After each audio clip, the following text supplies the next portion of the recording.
Part 1-2। किसी जंगल में एक शेर रहता था और एक गीदड़ उसका सेवक था जो हर समय उसकी सेवा में तैयार रहता था। वो शेर बूढ़ा हो गया था। अब वो जंगल में जाकर शिकार भी नहीं कर पाता था। शिकार न मिलने के कारण दोनों भूख से व्याकुल थे। तुम्हें तो पता है हम दोनों कई दिनों से भूख से व्याकुल हैं। हाँ हुजूर, लेकिन हम कर भी क्या सकते हैं? आप तो कहीं जाकर शिकार कर नहीं सकते। तू किसी शिकार की खोज करके यहाँ ले आ। मैं पास में आए पशु को मार डालूंगा, फिर हम दोनों भरपेट खाना खाएंगे। ठीक है हुजूर, मैं किसी जानवर को बहला फुसलाकर आपके पास लाता हूँ। आप पास की झाड़ी में छिपे रहना और मौका पाकर उस पर हमला कर देना। तुम परेशान ना हो, मैं उसका शिकार जरूर करूंगा। गीदड़ वहां से चल देता है और किसी शिकार की खोज करने लगता है। बहुत देर शिकार की खोज करने के बाद उसने सोचा, इस जंगल में तो सारे जानवर मुझे जानते हैं, इसलिए कोई मेरे बहकावे में नहीं आएगा।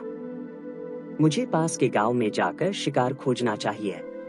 यह सोचकर वो गीदड़ पास के गांव में पहुंच जाता है। घूमते घूमते वह एक नदी के पास पहुंच जाता है। वहां उसने एक गधे को देखा। वह उसके पास गया और मीठे आवाज में बोला, मामा, नमस्कार। बड़े दिनों बाद दिखाई दिए हो। इतने दुबले कैसे हो गए? क्या कहूँ भांजे, धोबी बड़ी निर्दयता से मेरी पीठ पर बोझा रख देता है और एक कदम भी ढीला पड़ने पर लाठियों से मारता है। घास मुट्ठी भर भी नहीं देता। स्वयं मुझे यहाँ आकर मिट्टी मिली घास के तिनके खाने पड़ते हैं, इसीलिए दुबला होता जा रहा हूँ। मामा, यही बात है तो मैं आपको एक ऐसी जगह बतलाता हूँ जहाँ मरकमणि के समान स्वच्छ हरी घास के मैदान हैं, निर्मल जल का जलाशय भी पास ही है। वहाँ आओ और हंसते गाते जीवन व्यतीत करो। भांजे, बात तो तुम ठीक कह रहे हो, लेकिन हम गांव के पशु हैं। जंगल में दूसरे जानवर मुझे मारकर खा जाएंगे, इसीलिए मैं हरे भरे मैदानों का उपभोग नहीं कर सकता। मामा, आपको शायद मालूम नहीं है, जंगल में जब से बगुला महाराज की कथा हुई है तब से सारे जानवर शाकाहारी हो गए हैं। अब वहाँ कोई किसी का शिकार नहीं करता है। नहीं भांजे, मुझे वहाँ जाने से डर लगता है। मामा, ऐसा न कहो। तुम्हारी तरह कई गधों को मैंने धोबियों के अत्याचारों से मुक्ति दिलाई है। इस समय भी वहाँ 3 गर्दभ कन्याएं रहती हैं जो अब जवान हो चुकी हैं। उन्होंने आते हुए मुझे कहा था कि तुम हमारी सच्ची माँ हो तो गांव में जाकर हमारे लिए किसी गर्दभ पति को ले आओ, इसीलिए तो मैं तुम्हारे पास आया हूँ। गीदड़ की बात सुनकर गधे ने गीदड़ के साथ चलने का निश्चय कर लिया। गीदड़ के पीछे पीछे चलता हुआ वो उसी वन प्रदेश में आ पहुंचा जहां कई दिनों का भूखा शेर भोजन की प्रतीक्षा में बैठा था। शेर के उठते ही गधे ने भागना शुरू कर दिया। शेर ने उसे पकड़ने की कोशिश की, लेकिन वह भाग गया। तब गीदड़ ने शेर से कहा, तुम तो बिल्कुल ही कमजोर हो गए हो, अब तो गधा भी तुम्हारे हाथ नहीं लगता है। क्या तुम इसी तरह शिकार करोगे? यह सुनकर शेर बड़ा शर्मिंदा हुआ और बोला, अभी मैंने अपना पंजा तैयार भी नहीं किया था, वह अचानक ही भाग गया। अन्यथा हाथी भी इस पंजे की मार से घायल हुए बिना भाग नहीं सकता।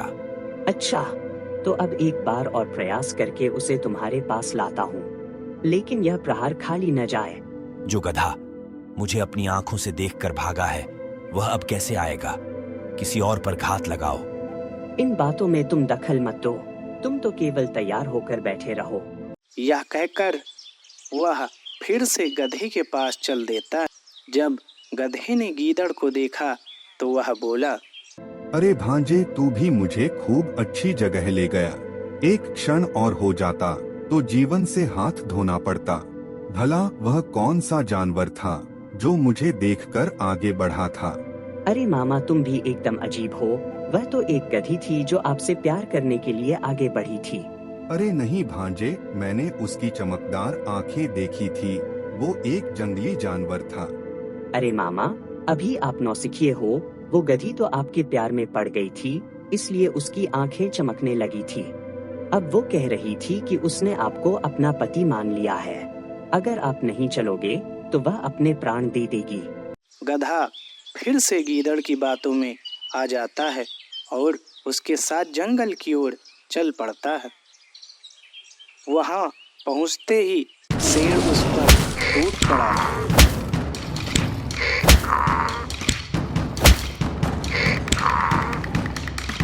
और शेर ने उस गधे को मार डाला। गधे को मारने के बाद शेर गीदड़ से बोला, अभी मैं तालाब में स्नान करने जा रहा हूँ। तब तक तुम इस शिकार की रखवाली करना, मैं आकर इसे खाऊंगा। ठीक है हुजूर, आप परेशान ना हो, मेरे होते हुए इसे कोई नहीं खा सकता। शेर तालाब में स्नान करने चला गया और गीदड़ रखवाली करता रहा। शेर को जरा देर हो गई। भूख से परेशान होकर गीदड़ ने गधे के कान और दिमाग के हिस्से को खा लिया। जब शेर स्नान करके लौटा तो वह क्रोधित हो गया और बोला, अरे ओ बेवकूफ, तूने कैसे मेरे इस भोजन को जूठा कर दिया? तेरी हिम्मत कैसे हुई जो तूने इसके कान और दिमाग को खा लिया? अरे नहीं नहीं हुजूर, ऐसा न कहो, मैंने कुछ नहीं खाया। दरअसल बात यह है कि इसके कान और दिमाग थे ही नहीं। यदि होते तो ये भला एक बार जाकर दोबारा वापस क्यों आता। शेर ने गीदड़ की बात पर विश्वास कर लिया और फिर दोनों ने मिल बांटकर उस गधे का भोजन किया। तो बच्चों, हमें गीदड़ को देखकर यह सीख मिलती है कि हमेशा अपनी बुद्धि का प्रयोग करना चाहिए, जिससे हम सभी संकटों से बच सकते हैं।